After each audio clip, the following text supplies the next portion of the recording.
ಇವತ್ತು ಭಾರತೀಯ ರೆಸಿಪೀಸಲ್ಲಿ ರುಚಿ ರುಚಿಯಾದ ಚಕ್ಲಿಯನ್ನು ಮಾಡೋದು ಹೇಗೆ ಅಂತ ನೋಡೋಣ ಬನ್ನಿ.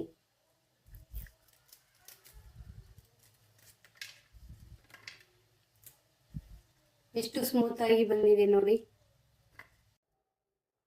ಈಗ ಚಕ್ಲಿ ಮಾಡಲು 1 ಬೌಲ್ ಅಕ್ಕಿ ಹಿಟ್ಟು, ಅರ್ಧ ಬೌಲ್ ಹುರಿಗಡಲೆ ಹಿಟ್ಟು, ಅರ್ಧ ಬೌಲು ಉದ್ದಿನಬೇಳೆ ಹಿಟ್ಟು, ಅದಕ್ಕೆ ಹಾಕಲು ಎಣ್ಣೆ, ಎಳ್ಳು, ಜೀರಿಗೆ. ಮೊದಲಿಗೆ 1 ಬೌಲ್ ಅಕ್ಕಿ ಹಿಟ್ಟು, ಅರ್ಧ ಬೌಲ್ ಹುರಿಗಡಲೆ ಹಿಟ್ಟು, ಅರ್ಧ ಬೌಲ್ ಉದ್ದಿನಬೇಳೆ ಹಿಟ್ಟು ಮೂರನ್ನು ಸೇರಿಸಿ ಅದಕ್ಕೆ ಸ್ವಲ್ಪ ಎಳ್ಳು,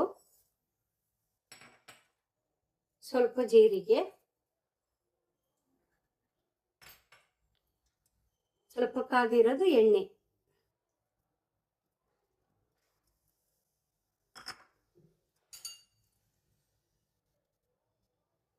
ರುಚಿಗೆ ತಕ್ಕಷ್ಟು ಉಪ್ಪು,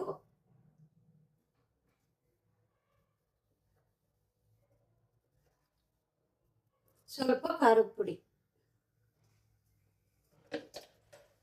ಇಷ್ಟನ್ನು ಸೇರಿಸಿ ಇದನ್ನ ಮಿಕ್ಸ್ ಮಾಡೋಣ.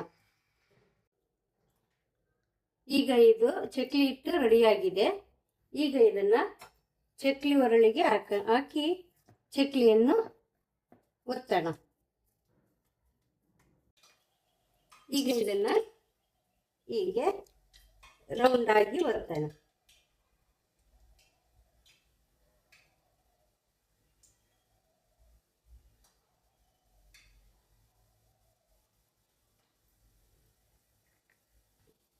ಈಗ ನೋಡಿ, ಇದು ಚಕ್ಲಿ ಒತ್ತಿ ರೆಡಿಯಾಗಿದೆ. ಇದನ್ನ ಇವಾಗ ಎಣ್ಣೆಲಿ ಹಾಕಿ ಕರಿಯೋಣ. ಇದನ್ನ ಡೈರೆಕ್ಟಲ್ಲಿ ಎಣ್ಣೆಲ್ಲೂ ಹಾಕ್ಬೋದು, ಇಲ್ಲ ತಟ್ಟೆಲ್ಲೂ ಹಾಕಿ ಆಮೇಲೆ ಎಣ್ಣೆಗೆ ಹಾಕ್ಬೋದು.